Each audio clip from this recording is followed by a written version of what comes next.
నాకు ఈ జన్మ ఇచ్చిన మా అమ్మ నాన్నకి ముందుగా థ్యాంక్స్ చెప్తున్నాను.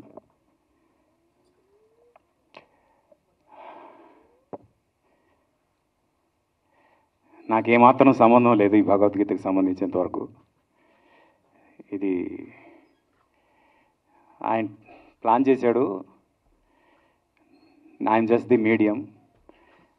నేను ఏ రకంగా కూడా ఇది నేను చేశాను అని క్లెయిమ్ చేసుకోవడం అయితే జరగదు ఎనీ గివెన్ డే. ఎందుకంటే ఆయన చేయించుకున్నాడు. ఆ చేయించుకునే ప్రాసెస్లో నేను ఇంటర్నెట్ వెతుకుతుంటే అన్నిటికన్నా ఈజియెస్ట్ భగవద్గీత ఎక్కడ ఉంటుంది అని వెతికినప్పుడు అందరికీ మ్యాక్సిమం పీపుల్కి అర్థమయ్యే భగవద్గీత నాకు స్వామి ముకుందానంద రాసిన భగవద్గీత కనిపించింది. ఇప్పుడు రివీల్ చేస్తున్నాను సార్ అసలు విషయం. మొత్తం రికార్డ్ చేసేసిన తర్వాత మళ్ళీ సైట్కి వెళ్ళి చూస్తే ఎవరైనా దీనిని వాడితే దే విల్ బి లీగల్లీ అంటే వాళ్ళ మీద లీగల్ యాక్షన్స్ తీసుకుంటామని ఇది వచ్చింది ఉంది అక్కడ. అది చూసి మొత్తం రికార్డింగ్ అయిపోయింది. ఇప్పుడు ఏంటబ్బా పరిస్థితి అనుకున్నా. వెంటనే అక్కడ ఒక ఈమెయిల్ ఐడి ఉంది, వాళ్ళకి రాద్దాం ఒకసారి ఏమంటారు చూద్దాం అని రాశాను. రాసిన తర్వాత వెంటనే రిప్లై వచ్చింది. లక్కీగా దివాకర్ గారు ట్రాన్స్లేషన్ చేసిన పార్ట్ ఆయన ఈమెయిల్ ఐడి ఉంది ఆ సైట్లో. ఆయనే రెస్పాండ్ అయ్యారు. రెస్పాండ్ అయిన తర్వాత ఆయనైతే నేను కూడా నిమిత్త మాత్రున్నే మీలాగా, నాకు కూడా ఏ రైటు లేదు దీని మీద, స్వామివారి కార్యం నేను చేస్తున్నా, స్వామి ముకుందానంద గారి కార్యం నేను చేస్తున్నా తప్పితే నాకు కూడా ఈ భగవద్గీత మీద ఎలాంటి రైట్స్ లేవు, నేను ఒకసారి స్వామిని కనుక్కొని చెప్తాను అని అన్నారు. అయితే ఒకసారి వచ్చి కలుస్తాను సార్ అన్న. కలిసిన తర్వాత అప్పటికే రికార్డ్ చేశాను కాబట్టి అసలు నేను చేసింది ఎలా ఉందో వినండి అని నేను ఇది తీసుకెళ్ళి వినిపించా. సేమ్ విశ్వరూప దర్శనం వినిపించడం అది కూడా ఆయన ప్లానే, కృష్ణుడు ప్లానే. ఆయన ప్లాన్ చేసి నన్ను మా ఇద్దరిని అలా కలిపారు.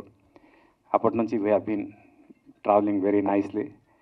దివాకర్ గారు వెంటనే విన్నగానే ఇది కదా మా స్వామి ఎక్స్పెక్ట్ చేస్తుంది భగవద్గీత అవుట్పుట్ అని ఆయన ఫీల్ అయ్యి ఆ క్షణమే స్వామి దగ్గర నుంచి ఏదో ఒకటి చేసి నేను పర్మిషన్ తీసుకుంటాను, I loved it so much అని ఆయన అష్యూరెన్స్ ఇచ్చి very next day you are allowed to do this అన్నారు.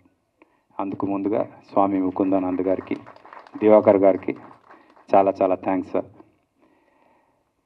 తర్వాత పెద్ద టాస్క్ ఏంటంటే ఇది విజువల్గా బాగుండాలి అని. విజువల్గా నేను ఎవరు చేస్తే బాగుంటుంది ఏమీ అనుకోవట్లే. సడన్గా ఒకరోజు జానకిరామ్ గారు చేసిన ఇది చూశాను, ఒక వీడియో చూశాను. అద్భుతంగా ఉన్నాయి పిక్చర్స్. ఇలా ఉంటే భగవద్గీత ఎలా ఉంటుందని నాకు థాట్ వచ్చింది. వెంటనే ఆయన నంబర్ తీసుకున్నాను, ఫోన్ చేశాను. నేను హైదరాబాద్లో కాదు సార్ ఉండేది, నేను రాజమండ్రిలో ఉంటాను అన్నాను. సరే అయితే నేను వస్తున్నానని చెప్పా. రాజమండ్రి కాదు సార్, రాజమండ్రి దగ్గర అనపర్తి అన్నాడు. అయినా వస్తానన్నా. అనపర్తి వెళ్ళి ఆ నైట్ మా టీంతో వెళ్ళి ఆ నైట్ కూర్చొని ఆయనతో మాట్లాడి ఏం కావాలి ఎలా కావాలని చెప్పి ఫ్రాంక్గా చెప్తున్నా, ఆయన చాలా పెద్ద ప్రొఫెషనల్ ఆర్టిస్ట్, చాలా సినిమాలకి సీజీ వర్క్ చేసిన ప్రొఫెషనల్ ఆర్టిస్టు. అలాగే తన యూట్యూబ్ ఛానల్లో ఎప్పుడూ బిజీగా వర్క్స్ చేసే ఆయన. నేను అడగడం మొహమాట పెట్టానో లేకపోతే ఆయన మొహమాట పడ్డారో తెలియదు కానీ ఒక్క పైసా కూడా ఛార్జ్ చేయకుండా ఆయన చేయడానికి ఓకే అన్నారు. యాక్చువల్గా ఎన్ని బొమ్మలు కావాలనండి అని అడిగారు ఆయన. ఏముంది, కృష్ణుడు అర్జునుడు మాట్లాడేది కదా, ఒక అన్ని చాప్టర్స్ కలిపి ఒక 20 మ్యాక్సిమం 35 బొమ్మలు ఉంటే చాలు అన్న. అలాంటిది సరే అని ఆయన స్టార్ట్ చేసిన తర్వాత నేను మొత్తం రికార్డ్ చేసిందంతా పంపించిన తర్వాత ఆయన విని దీనికి అంత తక్కువ బొమ్మలతో సరిపోదని 155 బొమ్మలు చేశారు. మామూలుగా అయితే ఆయన ఒక్కొక్క బొమ్మకి 35,000 25,000 అలా ఛార్జ్ చేస్తారు యూజువల్గా ఆయన ఉన్న టాలెంట్కి. అలాంటిది 155 బొమ్మలు దీనికోసం కేవలం వాలంటరీగా చేశారు. అయితే ఒకరోజు ఫోన్ చేశారు ఆయన, మీకు ఒక విషయం చెప్పాలండి అని. ఏంటి అంటే, ఒక పెద్ద ఆయన వచ్చారు నన్ను కలవడానికి. వచ్చి ఇది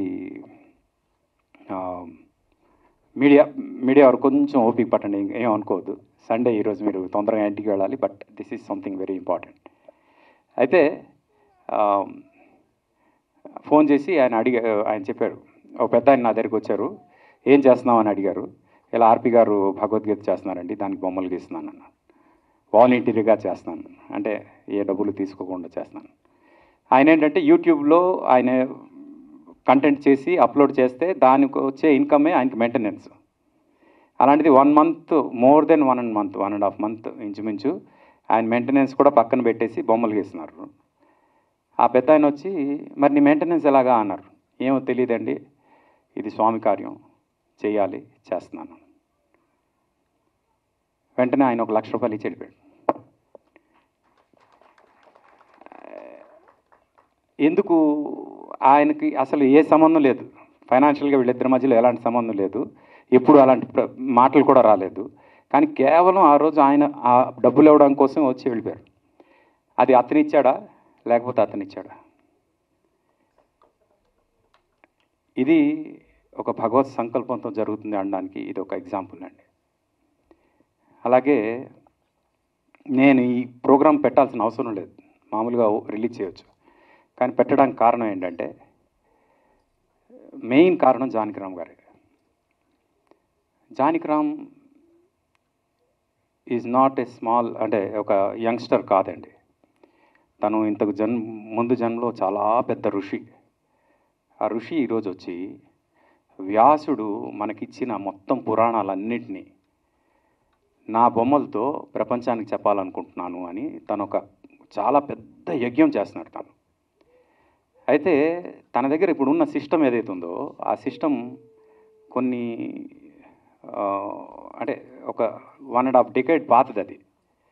ఆ సిస్టంలో ఇలాంటి బొమ్మలు చేశాడు ఆయన. జస్ట్ ఇమాజిన్ ఆయనకి లేటెస్ట్ సిస్టమ్ ఉంటే ఎలా ఉంటుంది అని. అయితే ఆయనకి లేటెస్ట్ సిస్టమ్ కావాలి, దానికోసం he's looking for a financial help. ఈ ఫంక్షన్ ద్వారా, ఈ ప్రోగ్రామ్ ద్వారా I wanted to ask people if they can support for his mega project.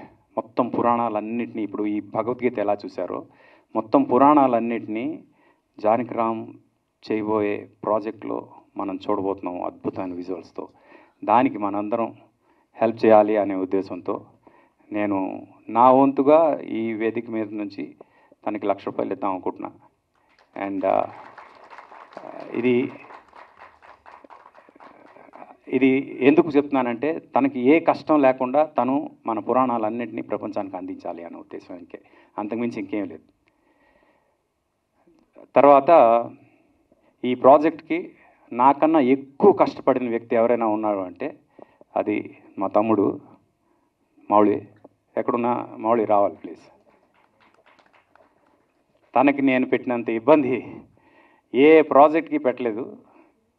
ఈ ప్రాజెక్ట్ ప్రతిసారి ఈ యాక్షన్ తప్పు ఉంది, మళ్ళీ వస్తాను రికార్డ్ చేస్తాను, ఈ యాక్షన్ తప్పు ఉంది, ఇది ఇక్కడ మళ్ళీ చేయాలి, ఇక్కడ ఎడిటింగ్ ఇలా ఉంది, ఇక్కడ ఎడిటింగ్ ఇలా ఉంది. ఇప్పటికీ నాకు తెలిసి ఒక ఎన్ని వెర్షన్స్ చేసామో మాకే తెలియదు. నిన్నటి వరకు కూడా కొత్త వెర్షన్ వస్తూనే ఉంది. అన్నిసార్లు ఇబ్బంది పెట్టాను మా తమ్ముడికి. తన గురించి ఇప్పటివరకు ఎప్పుడు స్టేజ్ మీద చెప్పలేదు, but this is something I have to tell. ఎందుకంటే తను పడినంత కష్టం నేను పడలేదు, చాలా కష్టపడ్డాడు తను.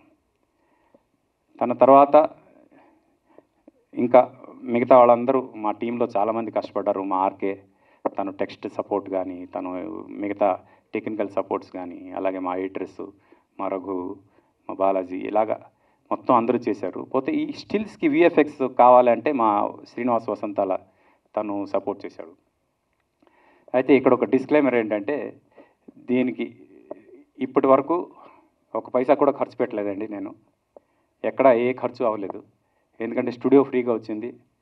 అంటే స్టూడియో ఎక్కడైతే రికార్డ్ చేశామో ఆ స్టూడియో ఓనర్ బాలాజీ గారు, డీడీ మూవీస్ బాలాజీ గారు, ఆయన 1 పైసా కూడా ఛార్జ్ చేయలేదు దీనికి, ఈ రికార్డింగ్కి. భగవద్గీత అండి, దీనికి నేను ఛార్జ్ చేయను అన్నారు. అలాగే బొమ్మలకి జానకిరామ్ ఫ్రీగా చేశారు. అలాగే మొత్తం ఇప్పుడు వరకు ఏ భాగాలు ఉన్నాయో అన్నీ కూడా ఫ్రీగానే జరిగాయి, ఎక్కడ ఒక పైసా ఖర్చు అవ్వలేదు మాకు. ఇదంతా దైవ సంకల్పం కాకపోతే ఇంకేం చెప్పండి. అందుకు ఈవెన్ ఈరోజు ఈ ప్రోగ్రాం కూడా ఇక్కడ జరిగే ఈ ప్రోగ్రాంకి సంబంధించి కూడా ఒక పైసా నా పాకెట్ నుంచి అయితే నేను పెట్టలేదు. అంతా మాకు స్పాన్సరర్స్ చేశారు. Thank you very much sir. మీరు రాధే కన్స్ట్రక్షన్ నుంచి మాకు ఈ ఈవెంట్కి సపోర్ట్ చేసినందుకు చాలా చాలా థ్యాంక్స్. శ్రీ వికాస్ కూడా యా థ్యాంక్ యూ. అలాగే మా గీత తను ఇలా మైక్ పట్టుకుంటే చాలా ఛార్జ్ చేస్తుంది, బట్ దీనికి తను ఫ్రీగా వచ్చింది. యా అలాగా ప్రతిదీ కూడా ఏ ఖర్చు లేకుండా జరిగింది కాబట్టి ఇది యాక్చువల్గా నేను యూట్యూబ్లో యాడ్సెన్స్ లేకుండా అప్లోడ్ చేయమని చెప్తున్నా మా టీంకి, బట్ అది కుదరదు సార్, అదేదో ఉంది ప్రాబ్లం అని అన్నారు. యాడ్ లేకుండా రావాలి అని నా స్వార్థం అనమాట. అందరూ వినేటప్పుడు ఎక్కడ బ్రేక్ రాకుండా రావాలని. దీనికి యూట్యూబ్లో చూసే వాళ్ళకి విజువల్స్తో పాటు యంగ్స్టర్స్ చాలామందికి తెలుగు మీడియం తెలియదు కాబట్టి, తెలుగులో అర్థం కాకపోతే వాళ్ళ కోసం స్వామి ముకుందానంద వారు రాసిన ఇంగ్లీష్ వెర్షన్ సబ్ టైటిల్స్గా వస్తుంది. సో దట్ ఆయన ఎంత గొప్పగా దాన్ని ప్రజెంట్ చేశారు అనేది you can see in the subtitles. That is the greatness of the great master Swami Mukundananda గారు. అలాగే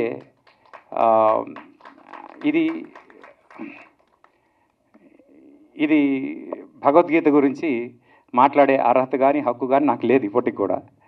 ఇప్పుడు దివాకర్ గారు మాట్లాడినంత గొప్పగా నేను మాట్లాడలేను, కానీ నాకు అర్థమైన భగవద్గీతలో నేను ఒక చిన్న అంటే రేపు యూత్కి ఇది ఎలా హెల్ప్ అవుతుంది అనడానికి ఒక చిన్న ఎగ్జాంపుల్ చెప్తా. 9th చాప్టర్లో అనుకుంటా ఒక దగ్గర దేవుడు ఆత్మను నేనే, పరమాణువు నేనే అన్నాడు. ఆత్మను నేనే, పరమాణువు నేనే. ఆత్మ అంటే వేవ్, పరమాణువు అంటే పార్టికల్. వేవ్ పార్టికల్ డ్యూయాలిటీ గురించి 5125 సంవత్సరాల క్రితం శ్రీకృష్ణుడు చెప్పాడు. ఆ వేవ్ పార్టికల్ డ్యూయాలిటీ అనేది క్వాంటమ్ ఫిజిక్స్లో 1920sలో మన సైంటిస్టులు చెప్పారు. అంటే భగవద్గీత ఎంత అడ్వాన్స్డ్గా ఉందో అనడానికి ఇంతకన్నా గొప్ప ఉదాహరణ లేదు. ఇది నాలాంటి వాళ్ళు వింటే, దీని గురించి అర్థం చేసుకుంటే ఇలాంటివి ఎన్నో కనిపెడతారు. అవన్నీ జనంకి తెలియాలి అనే ఉద్దేశంతో భగవంతుడు నాతో ఈ యొక్క ప్రయోగం చేస్తున్నాడు. నేను మళ్ళీ చెప్తున్నా, ఇది నేను చేస్తుంది కాదు, ఆయన నాతో చేయించుకుంటున్నాం. ఈ చేసే ప్రాసెస్లో గీతా జయంతి నాడు స్టార్ట్ చేద్దాం అనుకున్నాం. గీతా జయంతి నాడు స్టార్ట్ చేసాం. Thanks to Kausalya for supporting while voice recording. First initial episodes చేస్తున్నప్పుడు ఎలా ఉండాలి ఏంటి అనేది తన గైడెన్స్లో.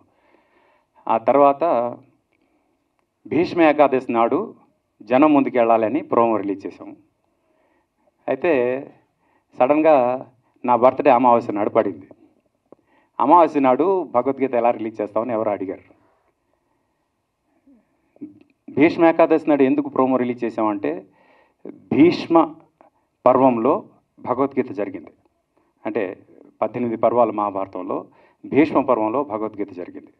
అందుకు భీష్మ ఏకాదశి నాడు రిలీజ్ చేద్దాం అనుకున్నాను. అలాగే గీతా జయంతి నాడు ఎందుకంటే గీత పుట్టింది కాబట్టి, ఆ రోజు భగవద్గీత ఆ రోజు పుట్టింది కాబట్టి ఆ రోజు చేస్తే బాగుంటుందనే ఉద్దేశంతో ఆ రోజు స్టార్ట్ చేసాం. కానీ రిలీజ్ అమావాస్య నాడు ఏంటి అని ఎవరో అడిగారు. అడిగితే దేవుడు తిథులకు అతీతుడు, తిథులన్నిటికీ అతీతుడు. ఆయన ఈ ఎర్త్కి ఆయన బిలాంగ్ అయి ఉంటే డెఫినెట్గా తిథులకు సంబంధించిన వాడు.